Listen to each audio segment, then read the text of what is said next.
नमस्कार, घटना चक्र बुक वीडियो के इस शैक्षणिक मंच पर आपका स्वागत है। हमारा उद्देश्य है ज्ञान को सरल, स्पष्ट और सुलभ रूप में आप तक पहुंचाना।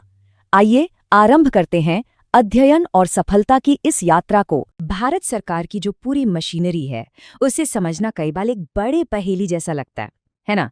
तो चलिए आज इसी विशाल स्ट्रक्चर को इसके मेन हिस्सों में तोड़कर देखते हैं और इस पहेली को सुलझाने की कोशिश करते हैं। तो सबसे बड़ा सवाल, इंडियन यूनियन गवर्नमेंट में असली पावर आखिर है किसके पास? क्या ये प्रेसिडेंट के पास है, या प्राइम मिनिस्टर, या फिर पार्लियामेंट के पास?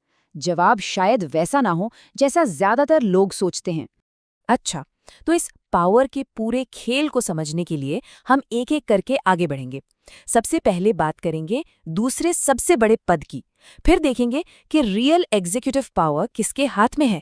इसके बाद भारत का जो लॉ मेकिंग इंजन है उसे समझेंगे, और आखिर में काउंसिल ऑफ स्टेट्स यानी राज्यसभा और हाउस ऑफ द पीपल यानी लोकसभा, इन दोनों को भी करीब से जानेंगे।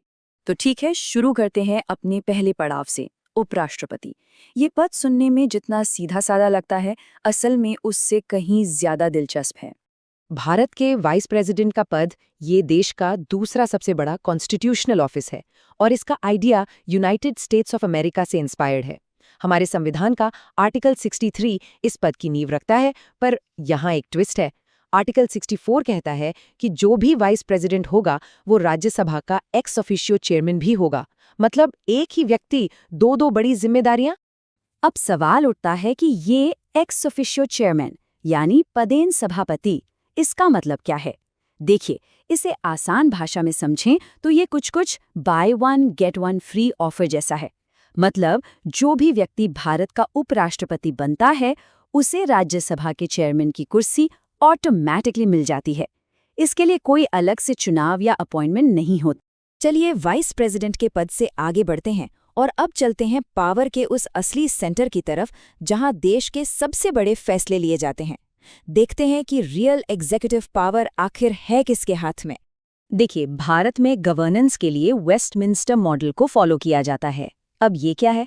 इसका सीधा सा मतलब है कि हमारे यहाँ एक पार्लियामेंट्री सिस्टम है, यानी जो एग्जीक्यूटिव पावर है वो लेजिस्लेचर मतलब संसद के अंदर से ही आती है। इस सिस्टम में ना दो तरह के हेड होते हैं, एक है नॉमिनल हेड और दूसरे हैं रियल एग्जीक्यूटिव हेड। इसे ऐसे समझिए कि प्रेसिडेंट जो है वो हमारे नॉमिनल हेड हैं, मतलब नाम के प्रमुख, और जो प्राइम मिनिस्टर हैं वो है रियल एग्जीक्यूटिव हेड, यानी असल में एग्जीक्यूटिव पावर उन्हीं के पास होती है। तो सरकार की असली बागडोर प्रधानमंत्री के ही हाथ में होती है। और पता है, देश के इस सबसे शक्तिशाली पद प्राइम मिनिस्टर बनने के लिए मिनिमम एज कितनी है? सिर्फ 25 साल। ये दिखाता है कि हमारा डेमोक्रेसी युवाओं पर कितना भरोसा करता है और उन्हें कितनी बड़ी जिम्मेदारी देने को तैयार है। तो ये पावर काम कैसे करती है? देखिए, चेन ऑफ कमांड बहुत सीधी है। प्राइम मिनिस्टर प्रेसिडेंट को सलाह देते हैं और फिर प्रेसिडेंट उसी सलाह के आधार पर सेंट्रल मिनिस्टर्स को अपॉइंट करते हैं। मतलब जो पूरी काउंसिल ऑफ मिनिस्टर्स होती है उसे प्राइम मिनिस्टर ही लीड करते हैं। वही सरकार के असली कैप्टन हैं। तो ये तो हुई एग्जीक्यूटिव की बात, यानी जो सरकार चलाते हैं। अब जरा उन पर फोकस करते हैं जो देश के लिए कानून बनाते हैं। चलिए अब समझते हैं भारत के लॉ मेकिंग इंजन यानी पार्लियामेंट को। पार्लियामेंट ये सिर्फ एक बिल्डिंग नहीं है, ये हमारे डेमोक्रेसी की नींव है। ये यूनियन गवर्नमेंट की प्राइमरी लेजिस्लेटिव बॉडी है, मतलब कानून बनाने का सबसे बड़ा अधिकार यही है। कॉन्स्टिट्यूशन के आर्टिकल्स 79 से लेकर 122 तक पार्लियामेंट के स्ट्रक्चर और पावर्स के बारे में ही बताते हैं। तो चलिए अब पार्लियामेंट के अंदर चलते हैं और इसके दो हाउसेस को करीब से देखते हैं। शुरुआत करते हैं अपर हाउस यानी राज्यसभा से। राज्यसभा, जैसा कि नाम से ही जाहिर है, काउंसिल ऑफ स्टेट्स, ये पार्लियामेंट का अपर हाउस है और इसका मेन काम है भारत की स्टेट्स और यूनियन टेरिटरीज को रिप्रेजेंट करना। यह इंश्योर करता है कि फेडरल स्ट्रक्चर में राज्यों की आवाज को भी उतनी ही इंपॉर्टेंस मिले। अब जरा इसके कुछ की नंबर्स पर नजर डालते हैं। आर्टिकल 80 के मुताबिक राज्यसभा की मैक्सिमम स्ट्रेंथ 250 मेंबर्स हो सकती है, और एक बहुत ही इंपॉर्टेंट बात, यहाँ मेंबर्स का टर्म 6 साल का होता है। ये एक परमानेंट हाउस है, मतलब ये कभी भंग नहीं होता। इससे गवर्नेंस में एक कंटिन्यूटी बनी रहती है। तो राज्यसभा की स्टेबिलिटी के बाद अब बात करते हैं लोकसभा की डायनामिज्म की, जिसे हाउस ऑफ द पीपल यानी जनता का सदन भी कहते हैं। देखते हैं इसकी क्या खासियतें हैं। लोकसभा को लोअर हाउस कहते हैं और यहाँ सीटें स्टेट्स को उनकी पॉपुलेशन के हिसाब से दी जाती हैं। मतलब यहाँ डायरेक्ट रिप्रेजेंटेशन है, सदस्य सीधे जनता द्वारा चुने जाते हैं। तो जिस राज्य की पॉपुलेशन ज्यादा, लोकसभा में उसकी उतनी ही ज्यादा सीटें। लेकिन लोकसभा में कामकाज शुरू करने के लिए एक जरूरी शर्त है। एक मिनिमम नंबर ऑफ मेंबर्स का प्रेजेंट होना जरूरी है, जिसके बिना हाउस की प्रोसीडिंग्स शुरू ही नहीं हो सकती। इसी मिनिमम नंबर को क्वोरम कहते हैं। तो ये क्वोरम आखिर है क्या? सीधी सी बात है, क्वोरम का मतलब है वो मिनिमम नंबर ऑफ मेंबर्स जिनका मीटिंग में प्रेजेंट होना जरूरी है ताकि वो मीटिंग वैलिड मानी जाए। और लोकसभा के केस में ये क्वोरम है टोटल मेंबर्स का 1/10 हिस्सा। यानी हाउस की कार्यवाही शुरू करने के लिए कम से कम 10% मेंबर्स का मौजूद होना जरूरी है।